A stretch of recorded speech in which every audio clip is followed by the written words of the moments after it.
on a une histoire qui est rapportée, il y a différentes versions. L'histoire de Haroun al-Khurasani. Haroun al-Khurasani, c'est une personne qui, il y a des siècles, a commis un acte abominable. Il buvait de l'alcool. C'était un alcoolique. Et un jour, avant Salat al-Subh, il rentre chez lui. Et sa mère l'interpelle. « Ittaqillah, mon fils, va faire les ablutions. Salat al-Subh va rentrer. Arrête d'être dans cet état-là. Tu n'as pas honte, regarde ta situation. » Il était ivre. C'est pour ça qu'on dit l'alcool, Ummul Khaba'ith, la mère de tous les vices. Parce que quand tu es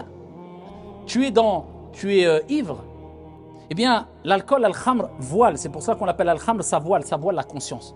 Tu ne sais plus ce que tu fais et ce que tu dis. Et tu peux faire les pires des atrocités. Cet homme-là, quand il a entendu sa mère le réprimander, eh bien, il a frappé sa mère. Sa mère, elle s'est énervée. Et elle lui a dit qu'Allah t'avilisse, qu'Allah t'humilie. Lui, il n'était pas du tout conscient. Il était alcoolique. Ils avaient une sorte de grand four. Il a pris sa mère, il l'a poussée dans le four. Sa sœur est rentrée. Elle lui a dit « Mais qu'est-ce que tu as fait ?» Il commence à reprendre conscience. Il court vers le four, il ouvre. Trop tard, sa mère est morte dans le four. Depuis ce jour-là, il s'est repenti.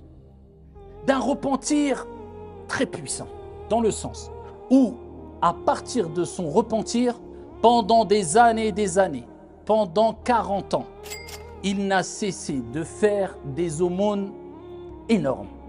Des prières à un point que tu ne peux même pas t'imaginer ou penser l'égaler. Faire des bonnes actions, tu ne peux même pas t'imaginer.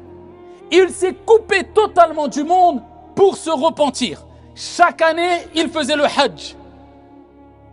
40 ans après, dans une version Fudayl et dans une version Malik ibn Dinar, eh bien, il fit un rêve alors qu'il était au hajj. Certains disent qu'il était à Mina.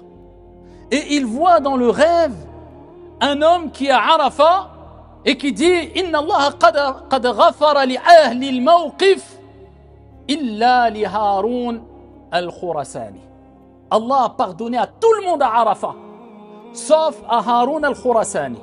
Malik ibn Dinar, il dit « Comment c'est quoi ce rêve ?» Deuxième jour, il est rapporté, selon une version, pareil, le même rêve. Troisième jour à Mina, le même rêve. Il va et il se renseigne sur cette personne-là, jusqu'à ce qu'il trouve un groupe de personnes qu'il connaissait. Il a dit, vous connaissez Haroun al-Khurasani? Ils ont dit, bien sûr. Al-Zahid, al-Abid, al-Taqiyya. Je dis, le pieux, le vertueux, le grand adorateur, mais bien sûr. Je dis, quoi? Un grand adorateur, il est jeune, il est pieux, je l'ai vu en rêve. Et on m'a dit que Allah pardonne à tout le monde sauf à lui. Il leur dit, mais l'équipe de il est où? Ils disent, il est là-bas. Il va, il voit quelqu'un en train de prier. Il termine la prière et il dit, vite, qu'est-ce que tu veux? Parce que je suis occupé. À quoi? Dans l'adoration. Il dit, écoute, je suis Malik ibn Dinar. Il était connu, Malik ibn Dinar. Et il lui dit, j'ai vu en rêve ceci et cela.